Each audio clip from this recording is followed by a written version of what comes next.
Bom dia, gente. Então, vamos continuar falando sobre transformações do plano. Então, na aula de ontem, nós estávamos falando de transformações do plano, transformações de R2 em R2, e definimos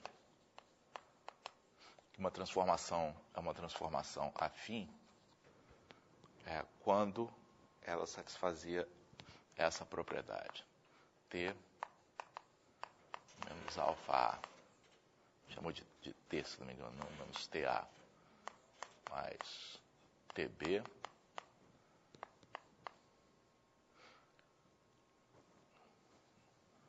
igual a 1 menos T. T de A mais T de B, para todo A e B pertencente ao R2, e T pertencente a R. Na verdade, a gente conseguiu interpretar o significado dessa igualdade sem necessidade de trabalhar com coordenadas. Então, isso faz com que essa definição independa do sistema de coordenadas que esteja sendo utilizado. Quer dizer, é uma definição intrínseca. Qualquer que seja o sistema de coordenadas que você adote, isso aqui vai valer ou não, independentemente do sistema de coordenadas. É uma transformação que tem a propriedade de mapear segmentos de reta em segmentos de reta, e, além disso, mapear um ponto que divide esse segmento numa dada razão no ponto correspondente da imagem. Okay?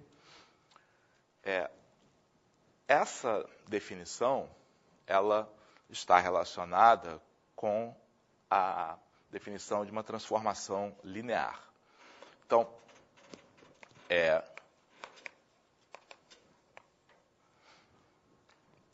uma transformação ser ou não linear é dependente do sistema de coordenadas que a gente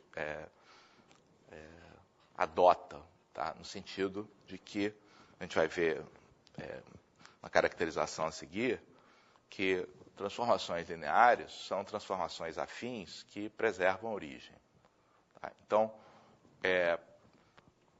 para caracterizar transformações lineares, no mínimo, você tem que especificar qual é a origem do plano.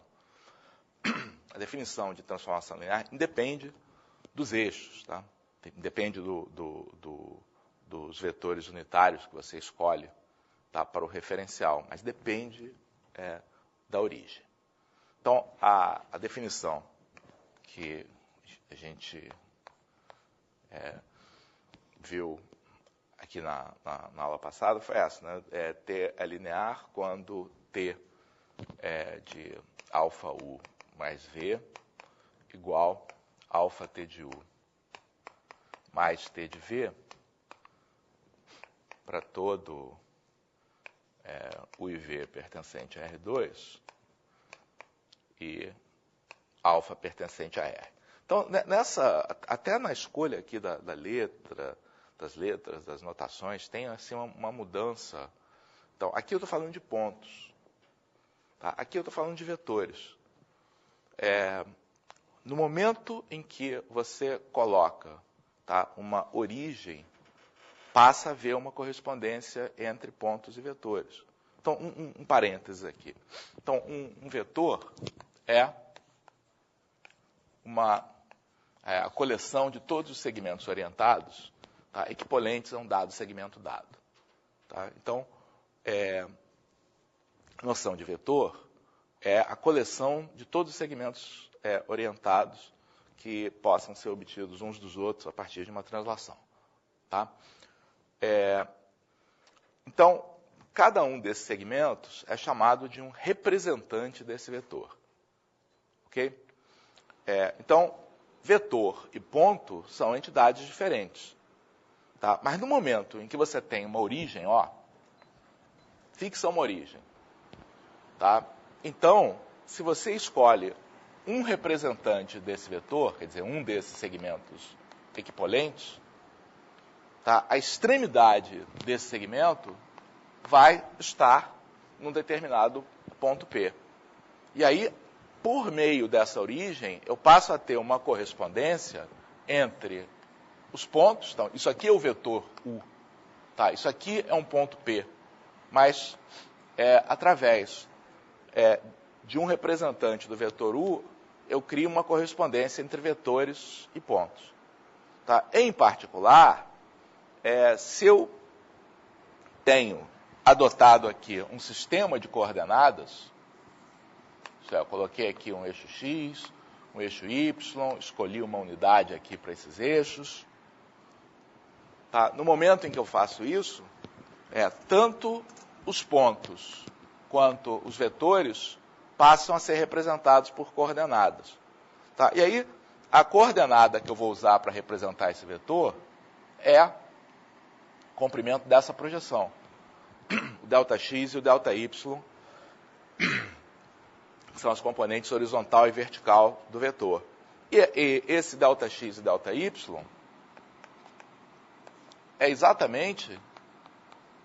são exatamente as coordenadas do ponto P. Tá? Então, quando eu estou trabalhando com pares ordenados, tá, eles admitem essa dupla interpretação. Tá? Eles podem ser interpretados como sendo pontos, tá? Ou podem ser interpretados como sendo vetores. Tá? O que vai fazer com que uma ou outra interpretação seja adotada é a conveniência. Tá? Em alguns casos, a gente não tem essa escolha. Por exemplo, essa expressão que está aqui, que define uma transformação linear, só faz sentido quando você pensa em operações com vetores. Porque para pontos não está definido você somar pontos. O que significa intrinsecamente somar dois pontos? Nada. Você pode somar as coordenadas, tá? Mas, na verdade, quando você soma as coordenadas, o que você está fazendo é somar os vetores associados a esses pontos. Tá? Isso que está aqui é diferente. Você vai dizer, poxa, como assim não faz sentido se aqui a gente usou essa expressão envolvendo os pontos A e B e essa soma? Mas aqui é diferente, porque como a soma desses pesos aqui é igual a 1, tá? 1 menos t mais t é igual a 1, então essa expressão que está aqui do lado esquerdo e essa expressão que está aqui do lado direito tem uma interpretação geométrica, que, é claro, é preservada quando você trabalha com coordenadas. Mas, repito, isso que está aqui só faz sentido quando você está trabalhando com vetores. Tá? Ou seja, só faz sentido falar em transformação linear quando você tenha elegido pelo menos uma origem aqui para o plano. Okay? Então, daqui para frente, tá, a gente vai tá trabalhando nesse contexto. Tá? A gente pegou o plano, tá, instituiu uma origem, tá, instituiu um sistema de coordenadas com dois eixos, não necessariamente ortogonais, não é importante que esses eixos sejam ortogonais, tá? Mas é o que normalmente se faz.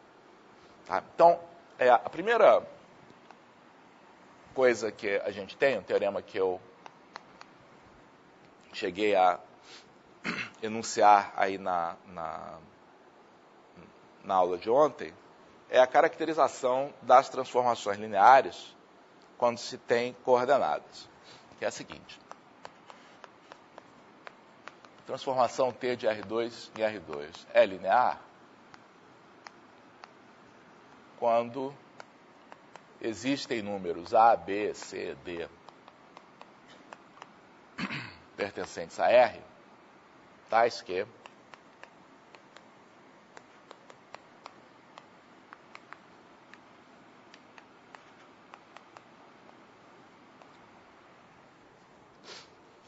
T de xy é igual a AX mais BY, CX mais DY.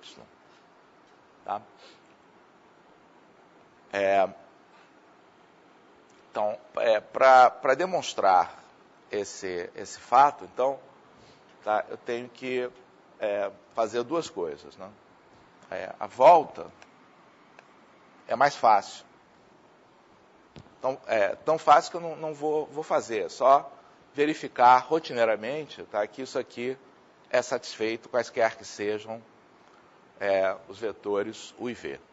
Tá? Então, essa volta aqui é simples de verificar. Ou seja,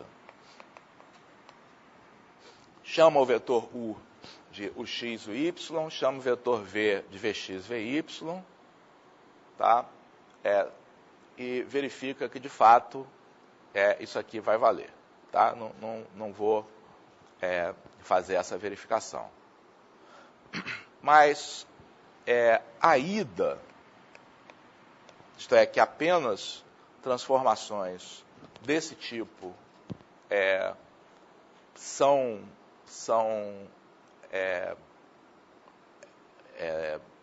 transformações lineares, tá? É mais interessante, mais instrutivo.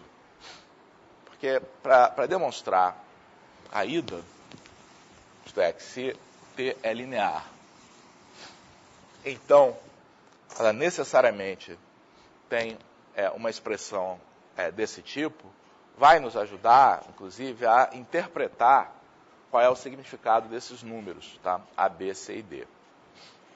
Então, o que eu vou fazer aqui para mostrar a ida é o seguinte, ó.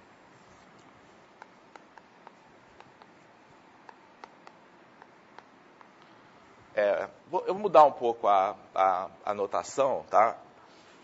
E vou explicitamente fazer com que o par xy aqui corresponda, eu vou interpretá-lo como um vetor. Tá? Então, o par xy é a mesma coisa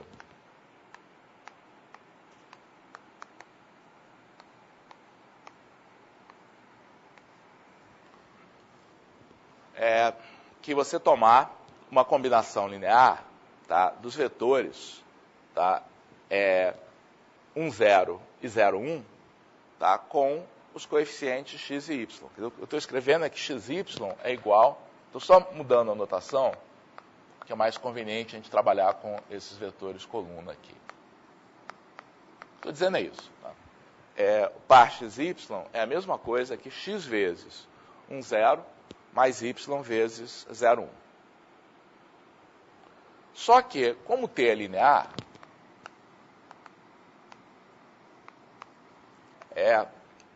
ela satisfaz essa propriedade. Aliás, eu faria a minha vida um pouco mais fácil se, no lugar de ter dado, tá, essa definição, tá, eu tivesse, talvez eu faça isso agora, acrescentar aqui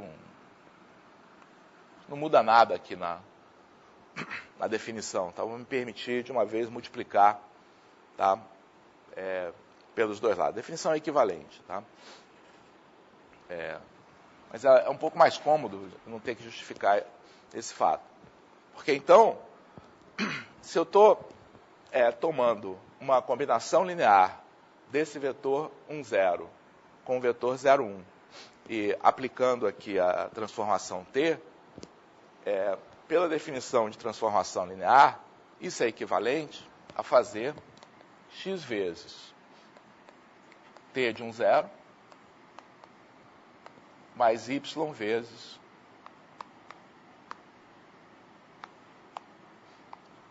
T de 0, 1.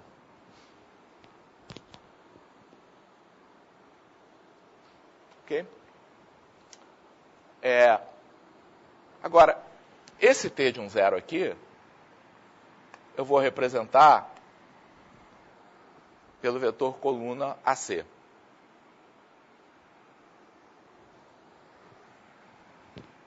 T de 0, 1, eu vou representar pelo vetor coluna BD.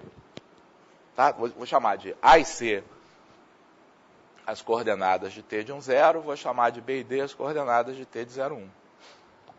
Então, isso vai ser x que multiplica AC mais y que multiplica BD. E isso é AX mais BY Cx mais dy. Ok? Então, a vantagem da gente fazer isso, tá, primeiro,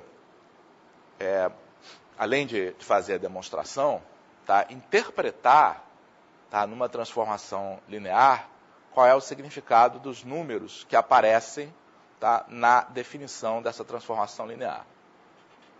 Tá? Segundo, a maneira mais conveniente de fazer isso, tá, é representar esses números num quadro, tá, numa matriz. Tá? Então, o que esse teorema aqui está dizendo, tá, é que existe uma correspondência, existe uma bijeção entre as transformações lineares de R2 em R2 e as matrizes 2×2. Ou seja, dada uma transformação T, associada a ela existe uma única matriz, tá, que normalmente a gente representa desse modo,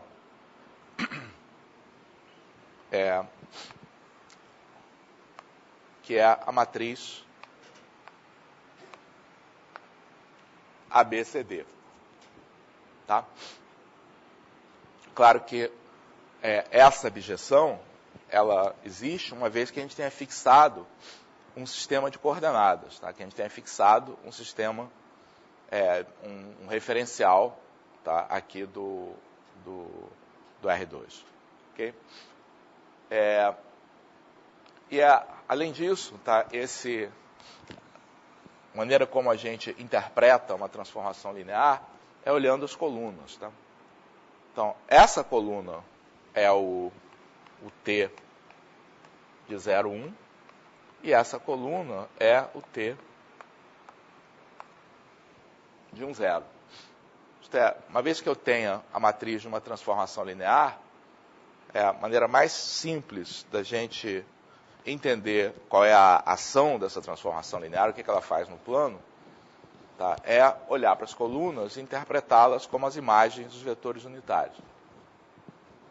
A gente vai fazer isso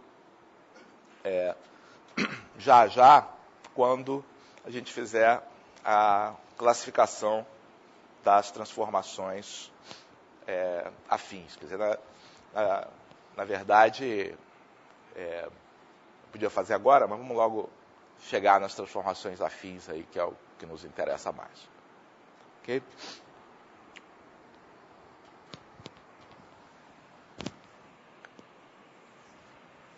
Então agora a gente junta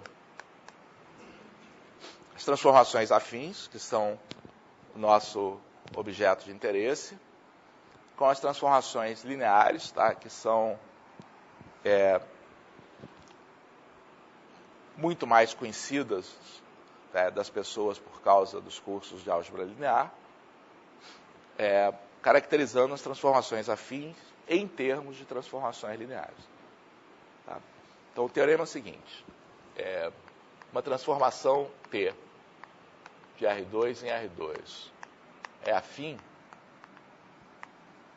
se e só se T é da forma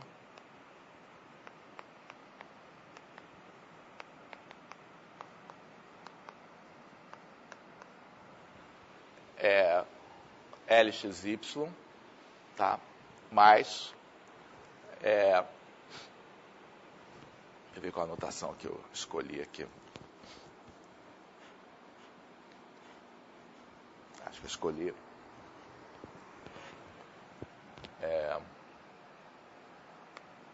vou chamar de X0, Y0.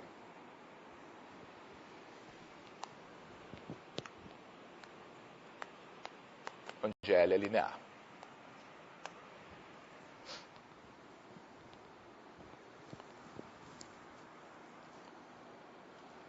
seja, transformações afins, no momento em que a gente institui o sistema de coordenadas, elas são exatamente as transformações lineares, que vocês certamente estão habituados a utilizar da álgebra linear, com o possível acréscimo de um termo constante. Tá? Que é, na verdade, um termo de translação. Tá? Porque uma observação é que esse x0 e y0 é igual a t de 0, 0.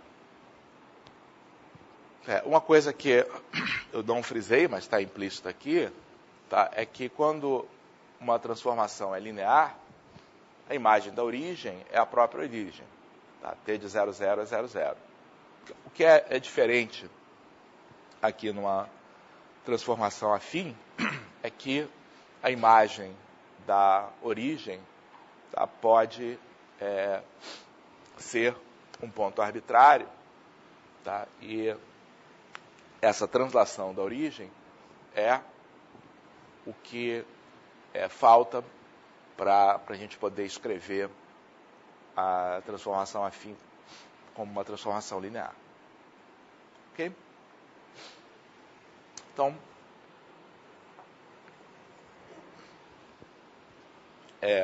vamos demonstrar que isso é verdade. Tá? Então,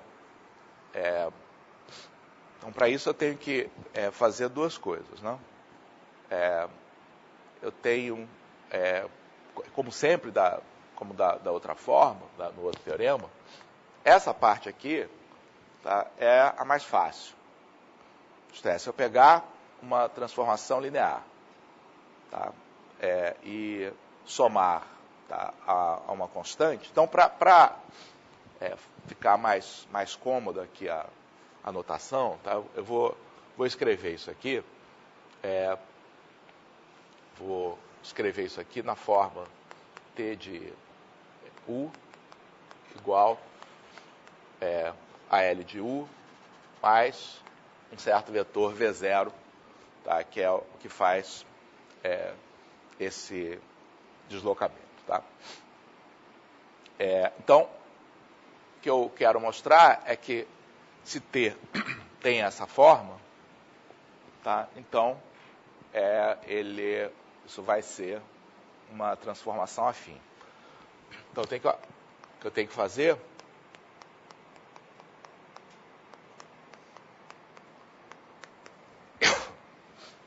é calcular, tá, o que vai ser T de TA, tá, mais 1 menos TB, tá, e mostrar que isso, tá, satisfaz a essa condição. Então,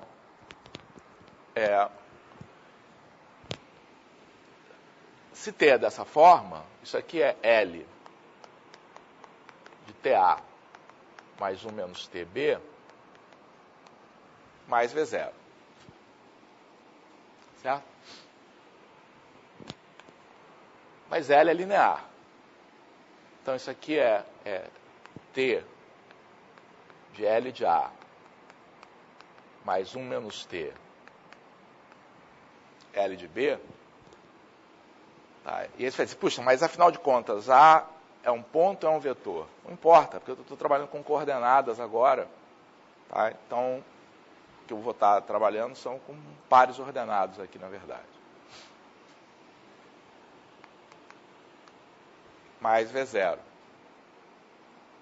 Só que o V0 pode ser escrito assim, ó. T V0 mais 1 menos T V0, porque T mais 1 menos T soma 1. Então, eu posso dividir o V0 para os dois ali. Ó. Então, eu vou ter T que multiplica L de A mais V0, mais 1 menos T que multiplica L de B mais V0. Ok? Só que isso é o T de A. Então fica T vezes T de A mais 1 menos T de B. Ok? Então o que eu fiz aqui foi, supondo que T seja dessa forma, eu mostrei que T é afim. Porque T aplicada a uma combinação afim de A e de B resulta a mesma combinação afim das imagens de A e de B. De acordo? Então, realmente, transformações desse tipo são afins.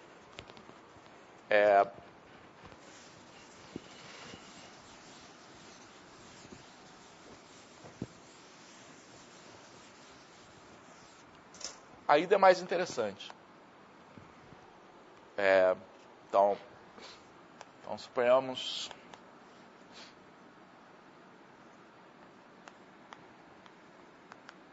T afim.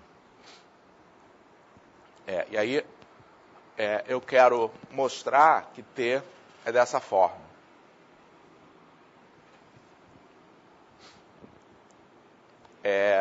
Então, para fazer isso, o que vocês têm que retirar daqui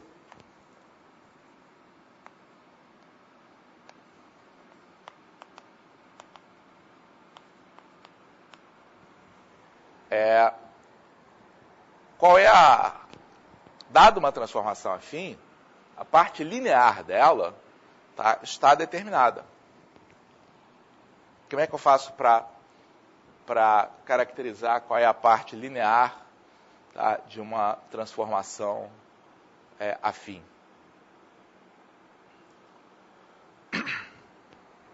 É só tirar o valor de L aqui. O que é o L de U? L de U é T de U menos V0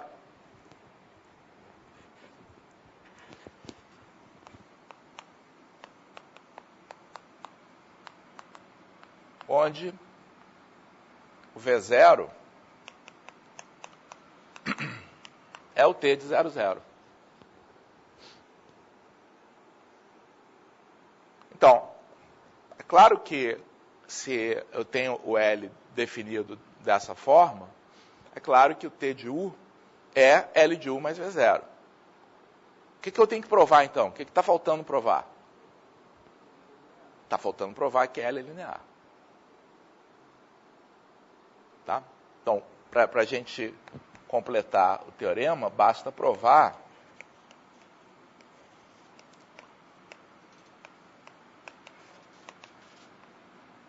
que L é linear. Se a gente provar que L é linear, então a gente terá completado a caracterização e teremos visto que é muito fácil achar essa parte linear. Né? Basta subtrair da transformação afim a translação da origem. Quer dizer, ou seja, se você corrigir a transformação afim de maneira que a origem fique paradinha, ela automaticamente vira uma transformação linear. Então vamos verificar que isso de fato ocorre.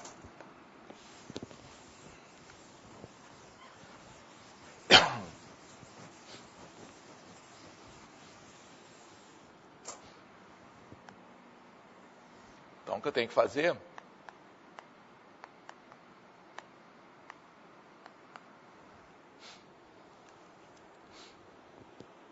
é mostrar que L de alfa U mais beta V vai ser realmente alfa L de U mais beta L de V. Tá? Bom, então eu vou exprimir isso aqui em termos de T. Então isso aqui é T de alfa U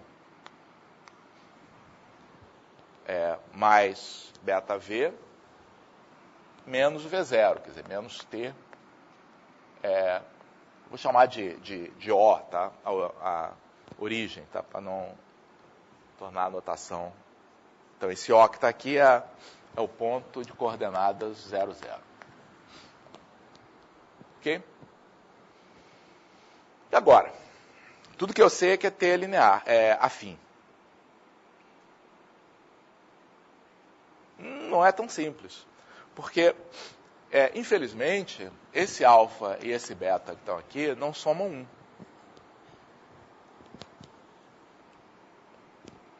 Como o alfa e o beta não somam 1, eu não posso usar a propriedade da transformação afim, que distribui esses valores. Então, tem um truque aqui para fazer. O truque é reescrever essa expressão de tal maneira que esses coeficientes somem 1. Então, aqui eu tenho alfa, aqui eu tenho beta. O que está faltando para esses coeficientes para eles somarem 1? 1 menos alfa menos beta.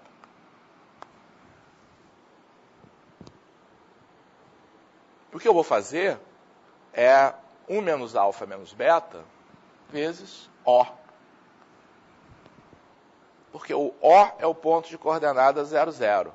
Então, somar essa parcela que está aqui não alterou o que está dentro aqui do argumento de T. Certo? Eu posso somar qualquer múltiplo de O, que isso não altera a expressão, porque O é o ponto de coordenada 0, 0. Tá? E agora a gente pode usar a propriedade que a gente demonstrou na aula passada. Na aula passada, a gente mostrou para o caso n igual a 3, mas enunciou para o caso geral, é que essa propriedade de T, tá, de uma combinação afim, ser a combinação afim dos T's, vale quando você tem qualquer quantidade de pontos. Tá? No caso de 3 pontos, correspondia a pegar as coordenadas baricêntricas. Então, da propriedade da aula passada, isso que está aqui é alfa T de U, mais beta T de V, mais 1 menos alfa menos beta T de 0, menos T de 0. Oi.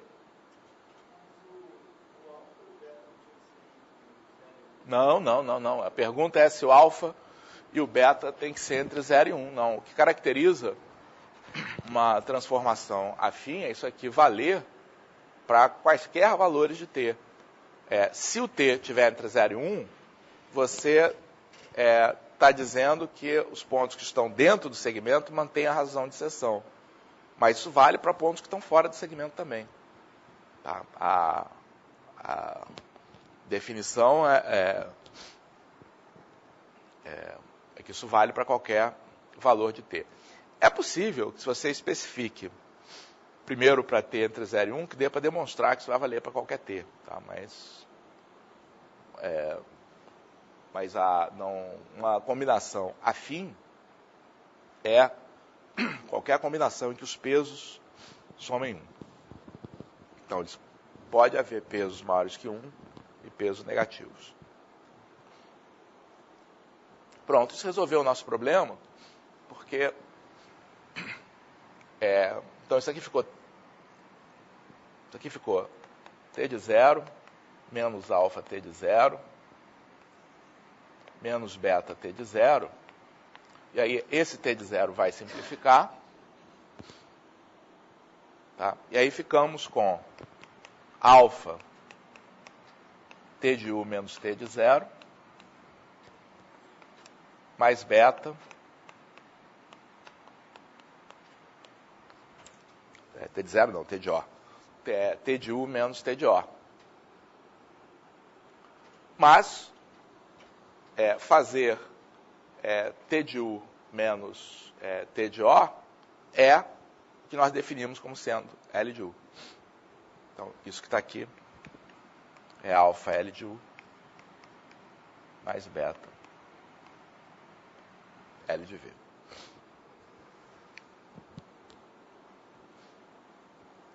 Ok? Então, de fato, definindo a L desse modo, a gente mostra que ela é linear e, portanto, de fato, T pode ser escrita como linear mais uma constante. Tá? Então, o que esse teorema, então, nos diz,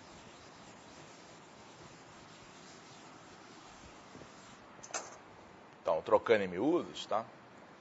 É que T é afim, C só C, é da forma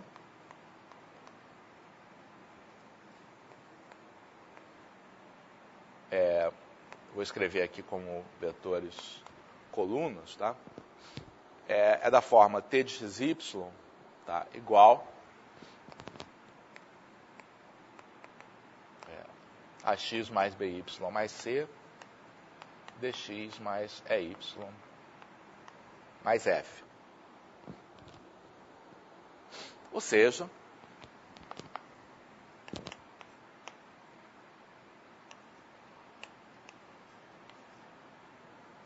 A, D, B, E,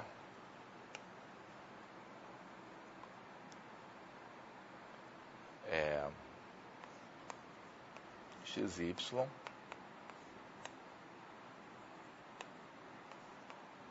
talvez devesse ter usado A, B, C, D, E, F, mas não fiz, então vai ficar assim mesmo.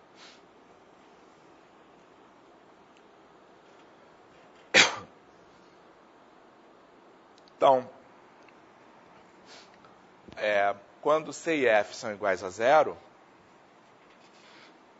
então isso significa que a origem é levada para ela própria, a transformação afim é linear e é expressa simplesmente por um produto, quer dizer, calcular o valor é expressa como um produto de matrizes. No caso geral, não é um produto de matrizes, porque tem essa constante que está aqui. Tá? E isso tem algumas inconveniências. Tá?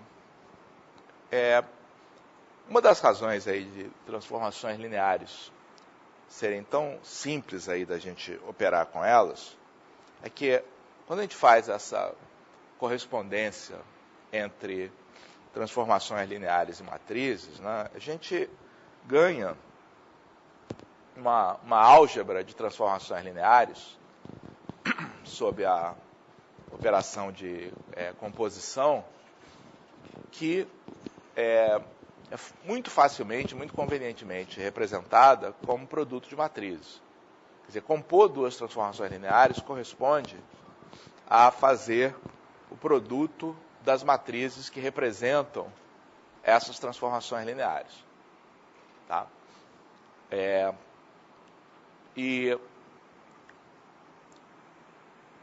Então, qualquer código que você tenha para multiplicar matrizes, o que tem em qualquer biblioteca científica, automaticamente faz composição de transformações lineares. Isso para a gente vai ser muito importante, porque lembre-se que a gente está falando dessas transformações para poder pegar os nossos objetos lá, para colocá-los na cena, e depois eles vão sofrer transformações de visualização, enfim. A gente vai precisar fazer composições de transformações. E há uma perda aqui de funcionalidade pelo fato de transformações afins não serem diretamente expressas por matrizes que você possa multiplicar. Mas, não, mas tem uma matriz aqui, tem a matriz A, B, C, D, E, F. Sim, mas dadas as duas transformações afins, a composição delas não resulta, tá, da multiplicação dessas matrizes. Ok? Então, acontece que é possível fazer essa representação de tal maneira que isso ocorra. Através das chamadas coordenadas homogêneas. Tá? Eu vou só pedir licença a vocês, vou pegar uma água aí, que eu estou super resfriado aqui. Já volto, só um instantinho.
Então, como eu estava dizendo, a gente vai usar algo que, no momento, vai parecer um truque para poder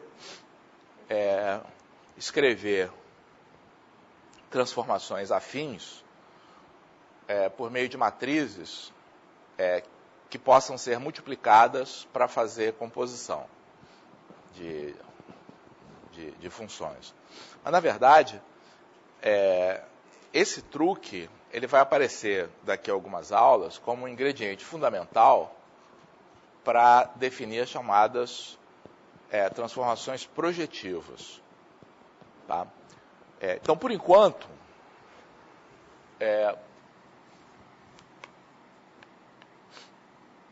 isso parece um jeitinho aqui que a gente está dando. Mas vocês vão ver depois que isso se encaixa num quadro mais geral. Tá? Então, por enquanto, o jeitinho que a gente vai dar é usar coordenadas homogêneas. Então, como é que é essa história de usar coordenadas homogêneas? O que a gente vai fazer é o seguinte. O ponto de coordenadas x e y vai ser identificado com o ponto de coordenadas x, y, 1. Então, a rigor, o que a gente está fazendo é aumentando a dimensão do espaço. Tá? O que a gente está fazendo aqui é colocando o nosso R2 aqui, ó.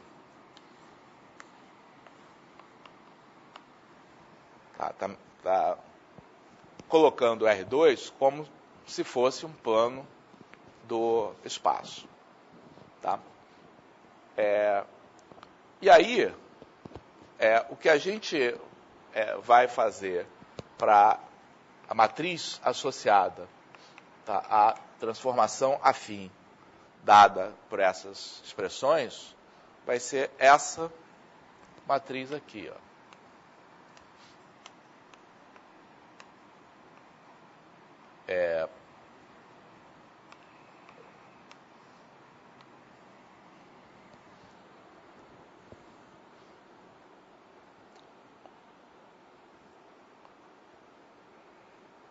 Então, quando você for calcular t de xy,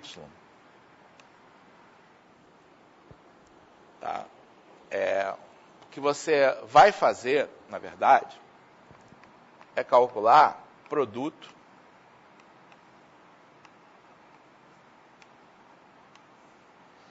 da matriz associada a XY, da matriz associada à transformação, com a inclusão dessa linha adicional, pelo vetor XY1.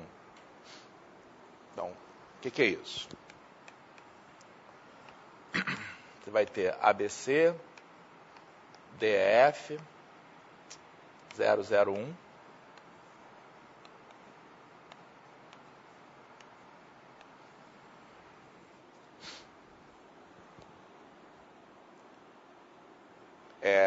então, quando você faz o produto aqui das matrizes, vai ter AX mais BY mais C,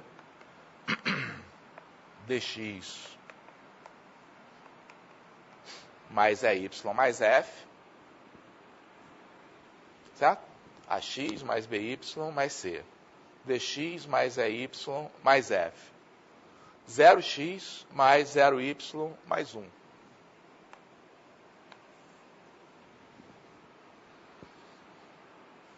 Então, você vai obter, de novo, um vetor cuja última componente é 1.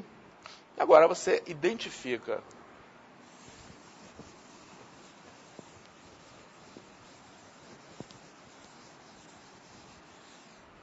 isso que está aqui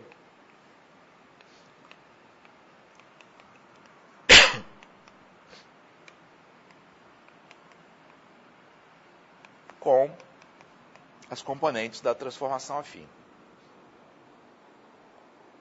Ok? Ou seja, você usando esse mecanismo, isto é, acrescentando uma terceira componente ao vetor. Tá? Essa terceira componente vai ser sempre igual a 1. Então, calcular o valor da transformação afim equivale a multiplicar essa matriz com a linha adicional pelo vetor com a componente 1 adicional. Sendo assim, você passa a ter toda a álgebra das transformações afins dada pelas matrizes 3×3.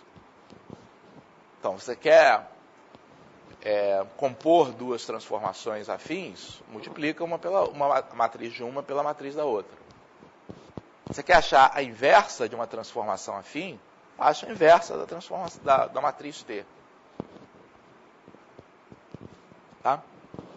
Então, isso é muito conveniente na hora de você reusar, por exemplo, código de computador. Está pronto. Tá? Transformação, código para operar com matrizes já está pronto, você não precisa fazer de novo. Ok? É uma conveniência por enquanto, mas já falei, o uso de coordenadas homogêneas, no caso aí das transformações projetivas, tá? Aí vai ser fundamental. Bom, aí, feito isso, a gente pode, então,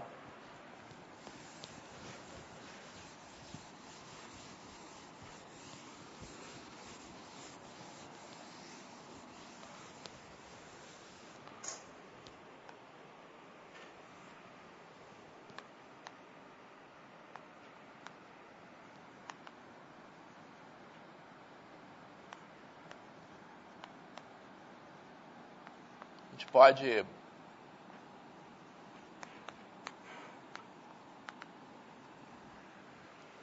examinar a partir da matriz T casos particulares aí de transformações afins que vão desempenhar um papel importante. Então, primeiro, eu queria chamar a atenção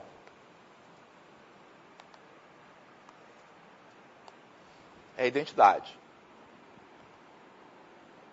Então, uma transformação afim é a transformação em identidade, ou seja, que leva cada ponto nele mesmo, tá? Quando a matriz associada é a matriz de identidade. Então, note que a presença dos... Toda vez que você tem zeros aqui, isso indica que não há uma translação. Certo? E a parte linear aqui... Então, na verdade, quando você olha aqui para uma transformação afim, você olha para cá, né, e olha para cá. Então, a transformação linear é a identidade, tá? E a transformação, a parte translação, também é a identidade. Tá? Então, quando a matriz 3×3 é a identidade, a transformação como um todo, tá, é a identidade. O segundo caso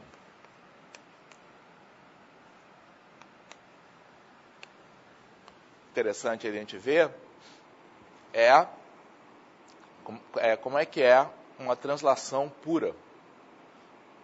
Então, a transformação de translação, que não é uma transformação linear, porque a menos que seja uma translação de zero, e aí ela é a própria identidade, se for uma translação não nula, ela não é linear porque a origem não é elevada nela própria. Então, não pode ser linear. Então, a cara de uma translação é uma transformação cuja parte linear é a identidade. A única coisa de diferente é que você vai ter, possivelmente, valores aqui que não vão ser ambos nulos. Então, a cara de uma translação é essa que está aqui, o bloco da identidade, seguido por valores que, se for uma translação de verdade, não devem ser os dois iguais a zero. Tá? Então, a rigor, nessa classificação, a gente vai sempre separar a translação. Tá? A rigor, se você tem uma transformação afim, tá? Se você olha para essa representação da transformação afim como sendo uma transformação linear mais uma constante, tá? Toda transformação afim pode ser escrita, na verdade, como uma composição, tá? De uma... Deixa eu fazer essa observação aqui. Toda transformação afim T pode ser escrita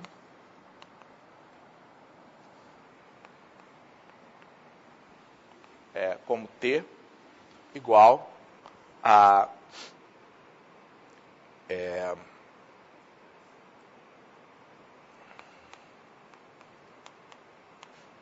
uma translação composta, tá, com uma parte linear. Tá? Ou seja, a expressão T de U, tá, igual a L de U, tá, mais uma constante, pode ser interpretada, tá, como significando que toda transformação T na verdade, composta de uma translação com uma parte linear. Tá? Nessa ordem, para ser, tá, aquela representação... Então, deixa eu colocar assim. Então, T, a gente sabe que é L de U mais V0. Tá? Então, isso aqui pode ser colocado como uma translação de V0, vou colocar a translação por um vetor V0, composta com a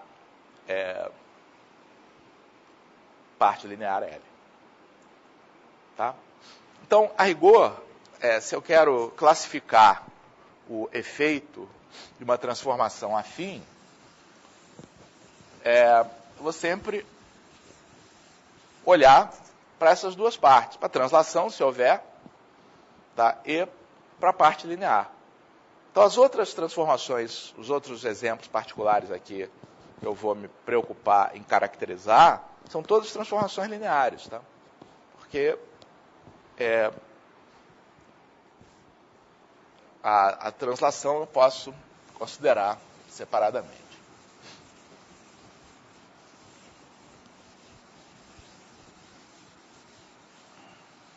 Então, tem três transformações que desempenham um papel importante aí em computação gráfica.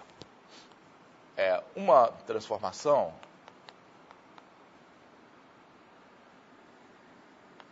chamada transformação de escalamento, tá, segundo os eixos. Então, essa transformação linear, o que ela faz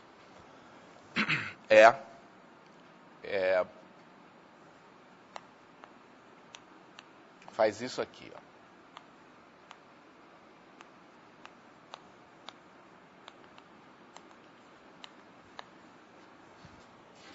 Ela tem dois fatores de escala, um para o eixo x, tá, outro para o eixo y. E a parte de translação, tá, é igual a zero. Outra transformação muito importante é a rotação.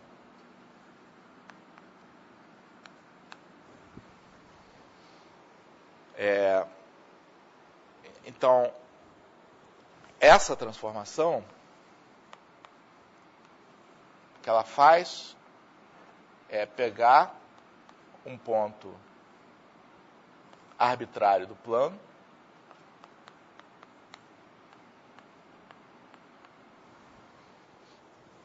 tá, e girá-lo em torno da origem de um ângulo θ. Então, essa é uma transformação importante para a gente poder criar cenas a partir de objetos básicos, tá? Poder colocá-los em posições arbitrárias. Rotações, translações, escalamentos são nosso repertório básico aí de transformações. Como é que é essa matriz dessa transformação? Bom, primeiro, é uma transformação linear, a origem é mantida, então o que a gente tem que completar é só a parte linear aqui da matriz. Qual é a expressão aqui desses elementos aí da matriz da primeira e segunda linha? Como eu chego lá? Tem uma confusão aí de cosseno, seno, com alguns sinais menos, mas como é que a gente faz isso? Então aqui é uma bobagem, tá? Mas às vezes as pessoas demoram para se dar conta, tá, do poder da interpretação do significado da matriz. Tá? As colunas da matriz, tá, são a imagem dos vetores canônicos 1, 0 e 0, 1. Então, para eu escrever qual é essa matriz, tudo que eu tenho que fazer é o seguinte. Se eu pego o vetor 1, 0 e aplico uma rotação de θ, quais vão ser essas componentes? Então, se esse vetor é 1, 0, eu aplico uma rotação de θ, então isso aqui é cosseno θ, isso aqui é seno θ. Então, a imagem de 1, 0 pela rotação é cosseno θ, seno θ. Então, a primeira coluna aqui da matriz de rotação é cosseno θ, seno θ. A outra coluna vem da imagem de 0, 1. Então, quando eu giro isso aqui de um ângulo θ,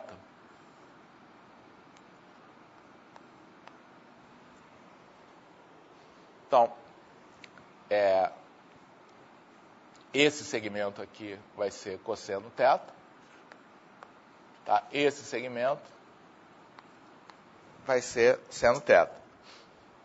Então, para θ aqui do primeiro quadrante, a gente vai ter essa abscissa negativa, tá? Vai ter ordenada positiva, mas a abscissa, então, vai ser menos seno θ.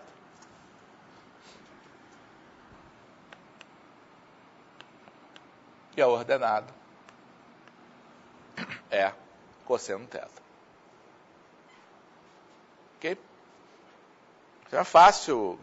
Esqueci como é que é a matriz da rotação. Sei que tem os senos e cossenos, não sei bem onde eles ficam.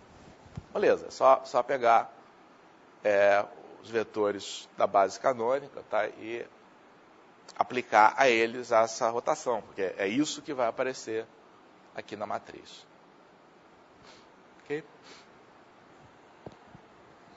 Então, como eu disse, translações, rotações e escalamentos são parte de qualquer sistema gráfico que permita criar objetos, tá, a partir de primitivas, a partir de objetos simples.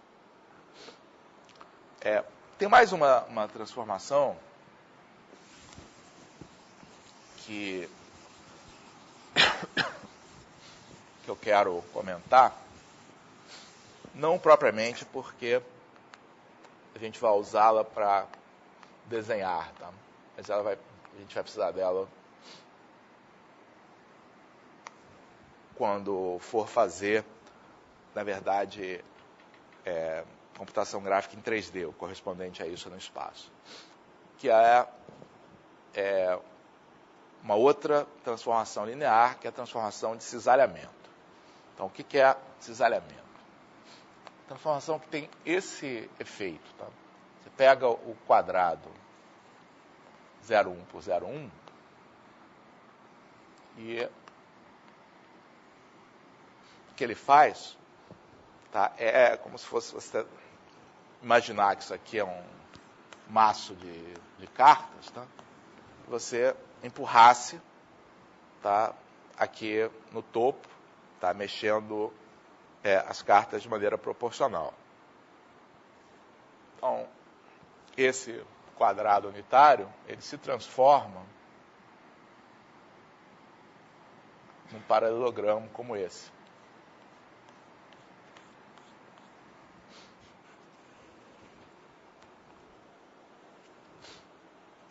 Ok?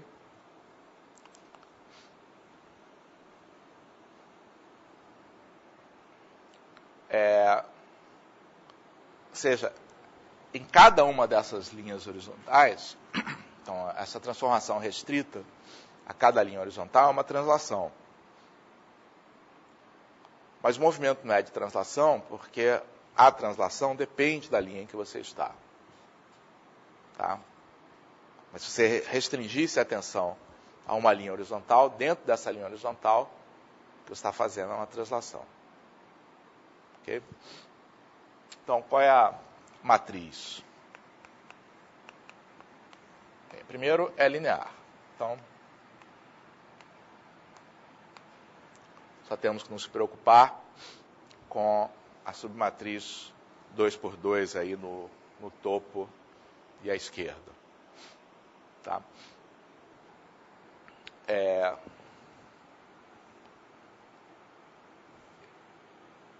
E para completar a matriz, a melhor coisa é pensar no que está ocorrendo aqui. Então, o que está... vetor unitário, tá, na direção horizontal, tá, ele é mantido onde ele está. Nada acontece aqui com a base. Tá? Então, t de 1, 0, tá, é 1, 0 mesmo. Então, primeira coluna, tá, aqui da nossa matriz, tá, é um zero. T de 0, 1. Então, o que vai acontecer é que você vai dar um deslocamento, tá, a esse vetor, que eu vou chamar de C. Então, esse deslocamento que você dá, tá, a esse vetor, tá, é, então, representado dizendo que o vetor 0, 1, tá, é elevado no vetor C1. Então, o cesariamento tem esse tipo de cara. Tá? Note que quando você aplica T a um XY, tá? Então, o resultado vai ser igual a x mais CY, certo? Y. Ou seja, a ordenada é preservada. Ou seja, aquilo que eu falei, pontos que estão numa reta horizontal permanecem numa reta horizontal.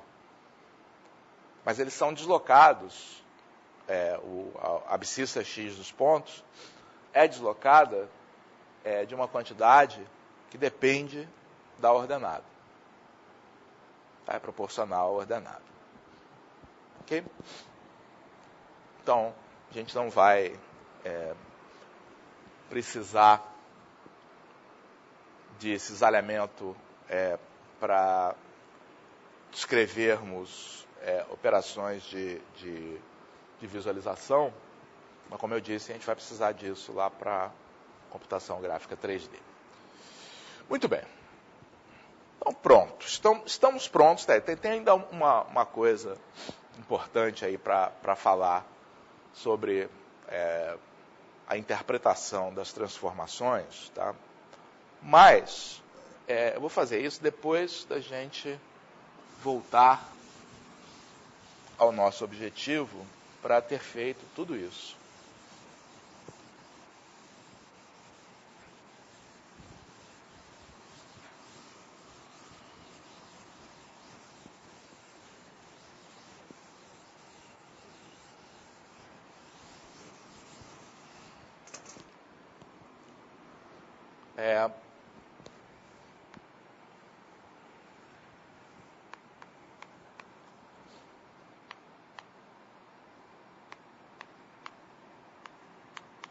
Então, de volta agora à computação gráfica 2D. Então, o processo, tá, de imageamento, tá, na verdade, é o processo. Então, voltando aqui a nossa figura, né? Então, em geral, você tem uma coleção de primitivos, tá, que são formas geométricas. Então, as primitivas geométricas mais simples são linhas, polígonos, círculos, etc.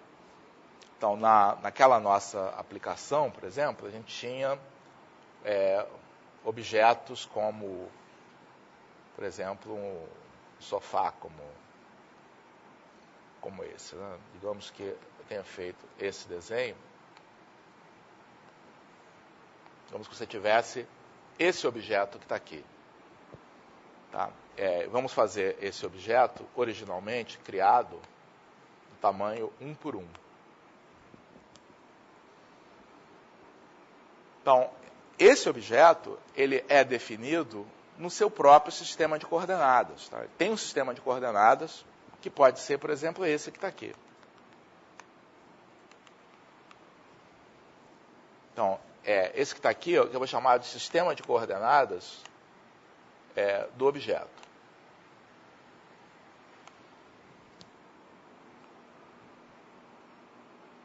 Tá? Você vai pegar esse objeto e vai levar para a cena.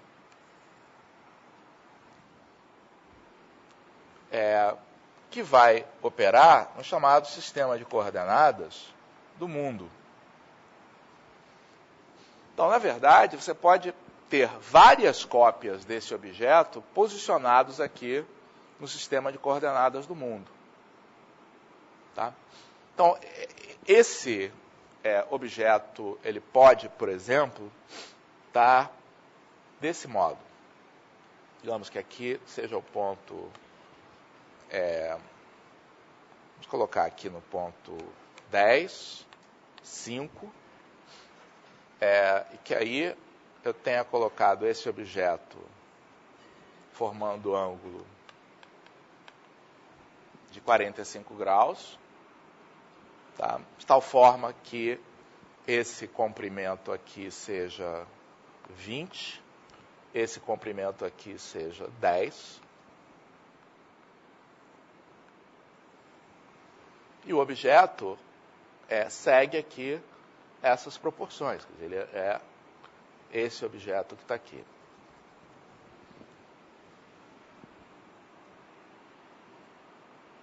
Então, você vai pegar aquele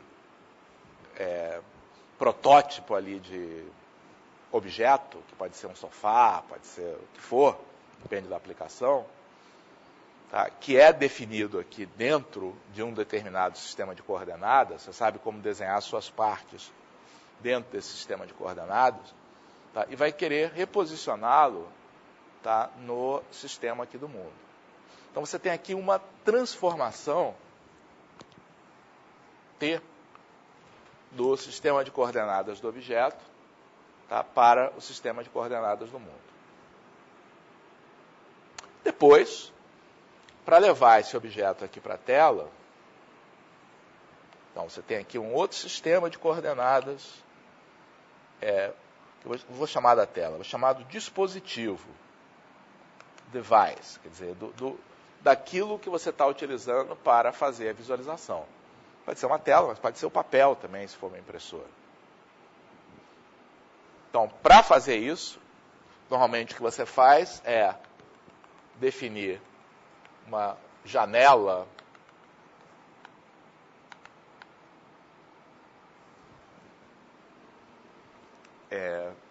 que é um window, tá? É um viewport, que é onde esse objeto vai aparecer, tá? E aí você faz a transformação a fim em que esse objeto vai aparecer aqui.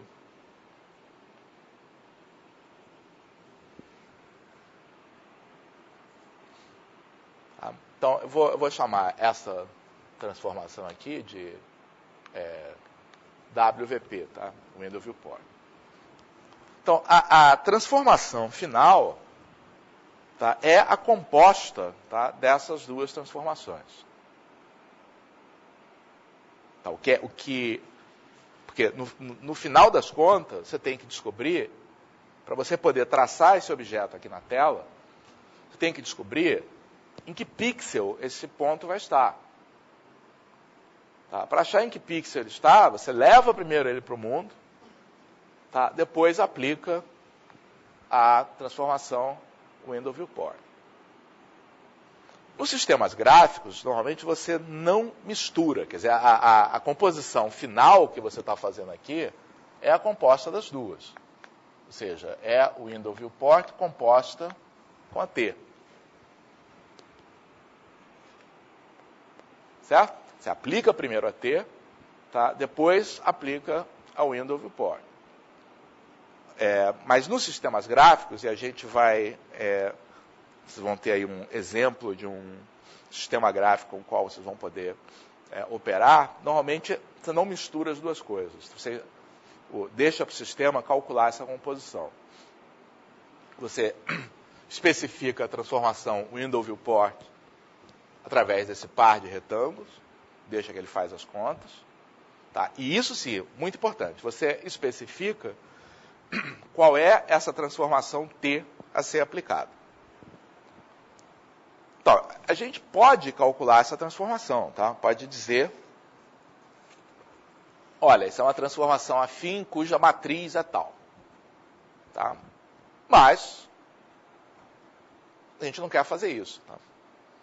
Então, normalmente, quando a gente usa um sistema gráfico, tá, ele tem primitivas que correspondem a transformações elementares. Tá? Que transformações elementares são essas? Exatamente, translações, escalamentos e rotações, tá, que, aplicadas ao nosso objeto, tá, vão produzir, tá, a transformação final que a gente deseja ter. Tá? Então, a pergunta aí que eu faço a vocês é, para esse objeto que está aí, qual é a transformação que ele tem que sofrer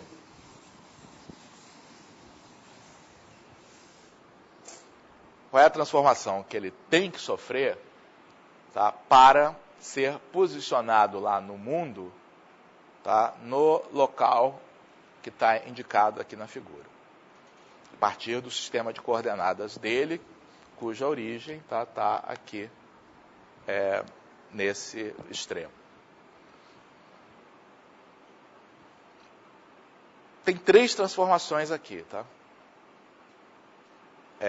Quais são as 3 transformações aqui que a gente tem que aplicar ao nosso objeto? Tem escalamento. Então,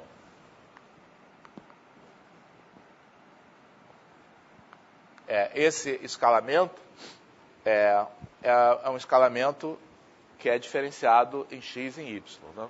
Um escalamento de 20 em x e 10 em y. Tá? Tem uma translação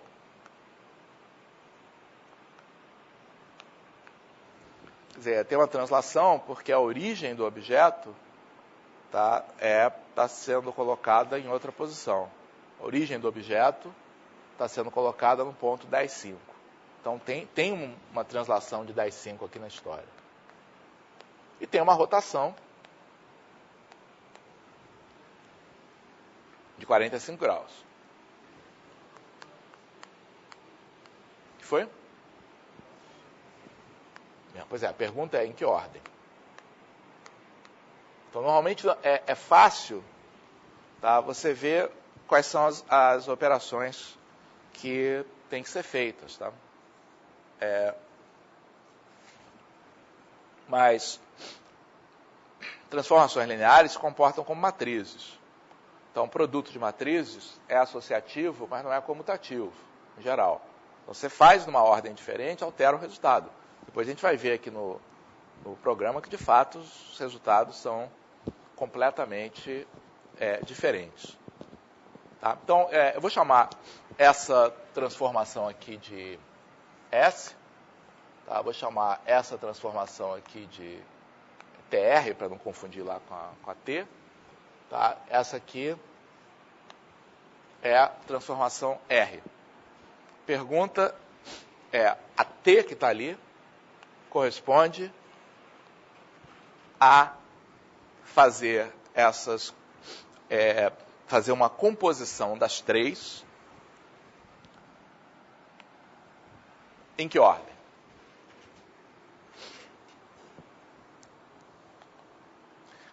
E aí tem uma coisa chata da notação de composição, tá? Porque a primeira composição a primeira operação que você aplica é aquela que fica mais à direita. Então, se você escreve uma sequência de comandos, tá, é a que ficaria mais embaixo. Corresponde mais ou menos a você escrever as coisas de baixo para cima e não de cima para baixo. Mas, por enquanto, vamos viver com isso. Tá? Então, qual é a primeira operação que vocês fariam aqui com o objeto? Translação, rotação ou escalamento? Quem acha que é escalamento? Quem acha que é translação? Quem acha que é a rotação? Então, deixa eu explicar por que não é a translação. É o escalamento mesmo que a gente tem que aplicar primeiro. Você podia pensar, não, primeiro, tá, eu vou pegar esse meu objeto, tá, e vou... na verdade, não é que você não possa fazer. Tá, você pode até trocar essa ordem, mas aí as outras transformações não vão ser mais, tá, essas que estão aqui. Tá? O que acontece é que se você aplica, tá, a translação, tá, em primeiro lugar, tá, e aí, tá, coloca, tá, o seu objeto aqui nessa posição, na hora que você aplicar a rotação, tá, você vai girar esse objeto em torno da origem. Então, para aplicar a rotação, tá, o objeto tem que estar aqui na origem. Tá? Isso vai fazer com que a translação, na verdade, tá, vai ser a última coisa que a gente vai fazer aqui. Tá? Fazer a rotação. Então, na verdade, a translação é a última. Mas rotação e escalamento. Tá? Por que não rodar primeiro, tá, e escalar depois? Porque o escalamento é nos eixos x e y. Então, se você faz a rotação primeiro, tá, isso significa que primeiro você vai desenhar o seu objeto, tá, nessa posição assim. Tá? E agora, este objeto vai ser escalado neste eixo e nesse eixo, que não é o que você quer. Então, a ordem realmente primeiro, a gente faz o escalamento do objeto. A primeira coisa que a gente faz. Então tudo se passa desse modo. Tá? Meu objeto, originalmente, tá, quer dizer, quando você faz uma transformação em identidade do sistema de coordenadas do mundo, do objeto, o sistema de coordenadas do mundo, o seu objeto está colocado aqui. Tá? É uma cópia lá do objeto como ele apareceria lá na sua barra de ferramentas. Tá? Então, essa é a posição original dele. Então, a primeira coisa que você faz, tá, é aplicar esse escalamento. Então, o que acontece quando você aplica esse escalamento? Esse objeto passa a ter o tamanho que ele tem que ter na posição final, tá? Passa a ser um objeto de 20 na horizontal por 10 na vertical. Tá? Então, depois que você aplicou a primeira operação, você ficou com um objeto que já está no tamanho correto. O desenho aqui não está muito bom. Tá? A segunda operação que você vai fazer, tá, é a rotação. Quando você aplicar a rotação, o objeto já vai estar no tamanho e orientação corretas, só que ele vai estar com esse vértice colocado na origem. Finalmente, você vai aplicar a translação, tá, para levar a origem, tá, para a posição desejada. Ok? Então, a ordem, tá, das composições, da composição de transformações é essa. Primeiro o escalamento, depois a rotação, tá, depois a translação, só que escrito como um produto de matrizes, tá, a ordem é a oposta. E isso gera um certo incômodo. Tá? E, na verdade, a gente tem uma oportunidade, tá, para fazer, tá, essa composição na ordem da esquerda para a direita, pensar da esquerda para a direita. Tá? Quer dizer, vocês pensaram, tá, da direita para a esquerda. Vocês pensaram, primeiro eu faço o escalamento, tá, depois eu faço a rotação, depois eu faço a translação.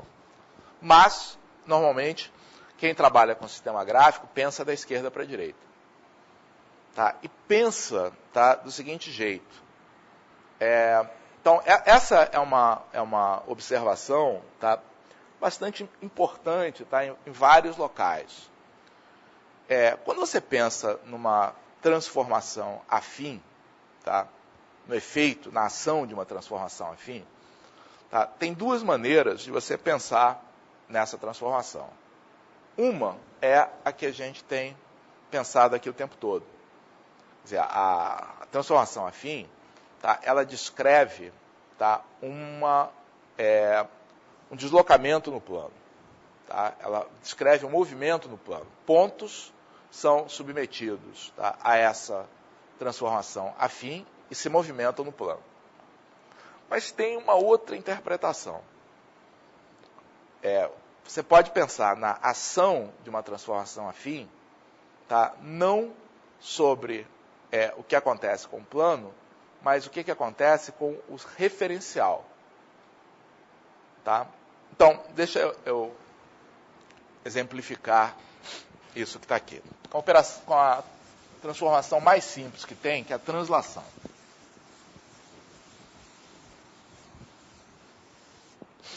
Digamos que eu tenho aqui um certo objeto, eu vou aplicar uma translação. Então, o objeto está aqui, nesse referencial. E digamos que eu queira aplicar a esse objeto, tá, uma translação igual a 2,1. Vou escrever mais em cima aqui.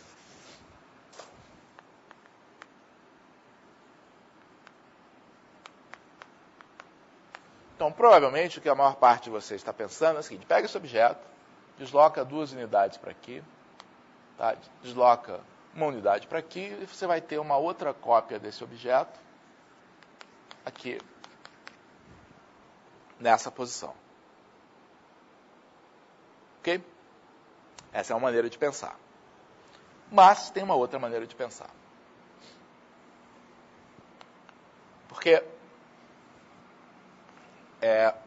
quando você faz essa transformação, as coordenadas desse objeto, as abscissas vão ser acrescidas de 2 unidades, as ordenadas vão ser acrescidas, tá, de 1 unidade. Tá? Uma outra maneira de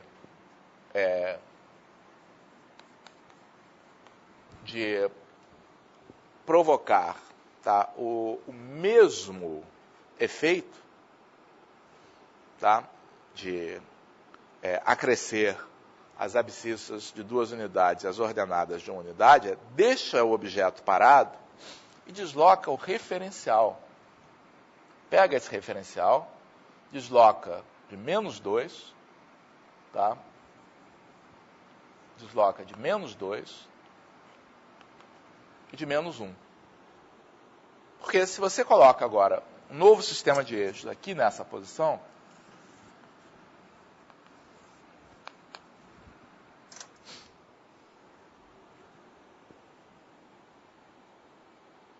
você coloca um novo sistema de eixos aqui nessa posição, tá?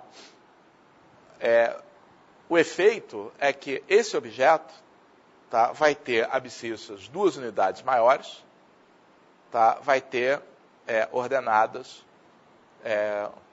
1 unidade menores. Então, aplicar uma transformação, tá, pode ser interpretada, tá, como aplicando, tá, um movimento adequado, tá, para o movimento inverso para o referencial. Tá? Como a composição de funções inversas, tá, se dá na ordem contrária, tá? Se você raciocinar em termos de referenciais, você passa a raciocinar, tá, na ordem das transformações. Então, esse resultado aqui de que uma transformação afim pode ser interpretada desses dois modos, eu vou formalizar aí na próxima aula. Tá? Mas vou querer adiantar, tá, como é que a gente pensa, tá, para escrever, tá, esse nosso objeto, tá, exatamente nessa ordem. O que você faz, tá, é pensar no referencial. Então, o nosso referencial, então, com esse referencial que eu estou desenhando aqui, tá, esse objeto tem o aspecto que aparece lá na nossa ferramenta. Tá? Para que ele seja desenhado desse modo, tá, é preciso que um novo referencial tenha essa origem e que a unidade horizontal seja essa e que a unidade vertical seja essa. O que eu estou dizendo é, se eu desenhar esse objeto, tá, usando como referencial essa origem, tá, e esses dois vetores, o resultado é o que eu... Então, eu posso pensar nesse objeto como resultante de um movimento no plano do meu objeto inicial, ou eu posso pensar nesse objeto como o resultado de eu ir mudando o meu referencial, tá, origem e tamanho aqui dos eixos, tá, até chegar àquela posição. E quando eu faço isso, quando eu penso em termos de referenciais, tá, a ordem é a ordem da esquerda para a direita. Vejamos. Começo aqui com esse meu referencial. Tá? E quero chegar nesse último referencial em rosa que está aqui. Então, o primeiro passo é eu pegar esse meu referencial e colocar a origem dele no lugar certo. Então, eu pego esse meu referencial, coloco aqui.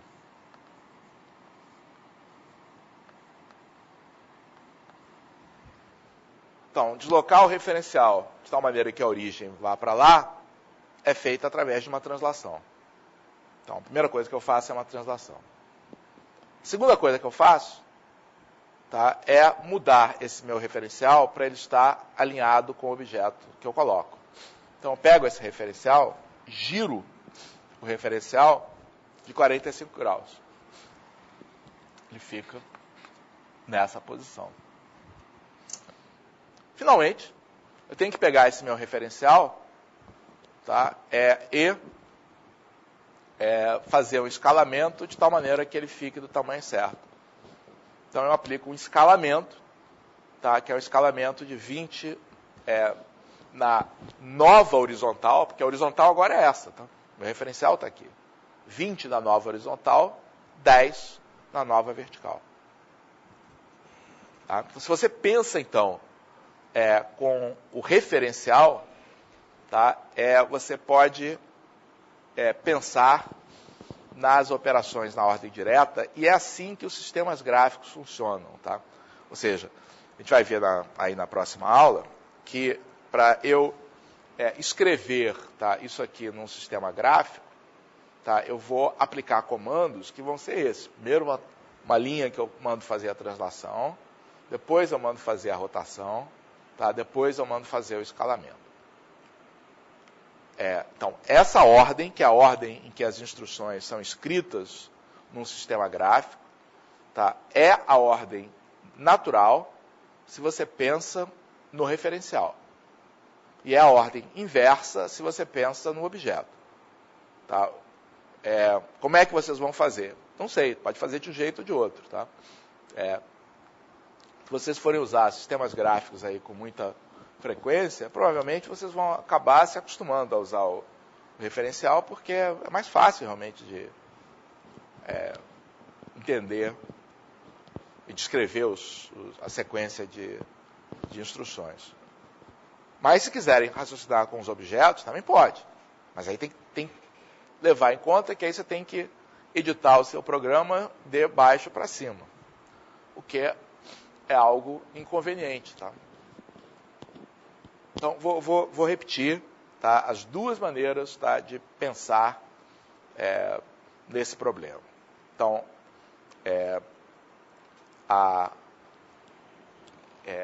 uma maneira, tá, é pensar em movimento...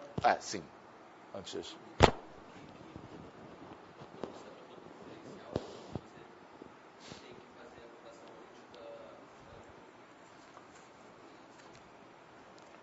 Porque o que você quer? Para você desenhar esse objeto, tá, com o aspecto, tá, correto desse objeto, você tem que chegar a um referencial ortogonal no final.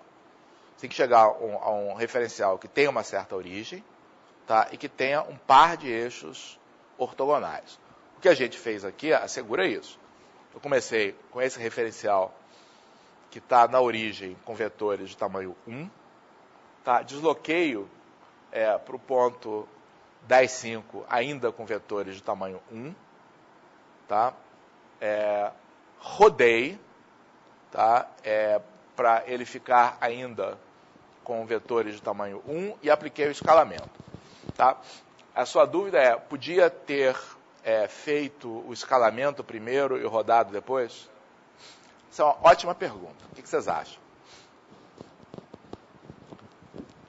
Bom, se vocês tiverem juízo, vocês vão lembrar, produto de matrizes não é comutativo. Então, provavelmente, faz diferença se eu faço numa ordem ou noutra. Como eu já estou convencido que a ordem é essa, por causa do movimento do plano, dos objetos, tá? A ordem tem que ser essa. Agora, o que está de errado aqui, quando você raciocina com referencial? Então, a resposta à sua pergunta é a seguinte. Quando você comanda fazer isso, tá? Essa rotação, aplicar uma rotação significa multiplicar por uma matriz do tipo cosseno θ, seno θ, menos seno θ, cosseno θ, de acordo? Porque isso aqui é uma rotação.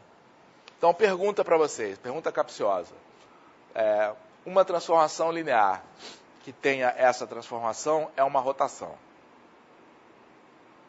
Não, está errado. Uma transformação linear que tenha essa matriz é uma rotação, desde que você tenha uma base formada por vetores ortogonais de mesmo comprimento. Se você mudar a base, então, e fazer o escalamento, muda a sua base, que continua sendo ortogonal, mas os vetores têm comprimentos diferentes. Numa base como essa, uma matriz como essa não representa mais uma rotação. Tá? Numa base como essa, a matriz que representa a rotação tem que ser ajustada. Tá? Então, o que acontece é que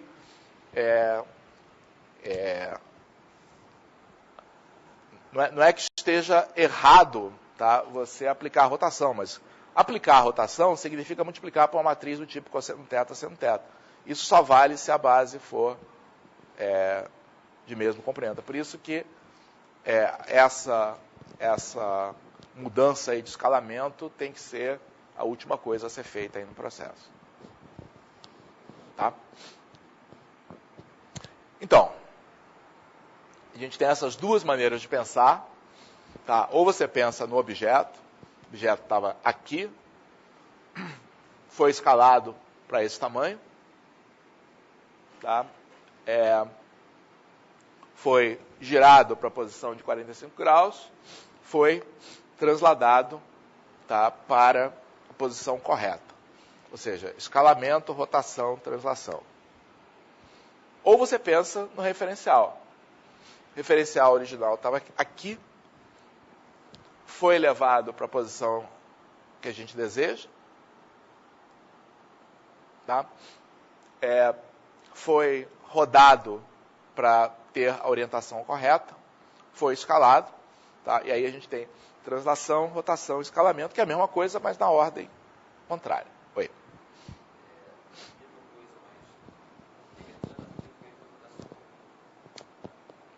Não, isso a gente explicou antes, porque se você fizer a ordem trocada, a rotação, mais uma vez, a rotação, aquela matriz faz uma rotação em torno da origem. Então, se você faz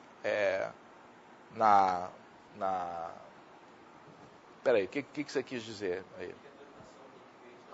Na verdade, não tem, mas só que se você fizer a rotação e o escalamento primeiro, você vai ter que exprimir a translação no sistema de coordenadas que está aqui, que é menos prático, tá?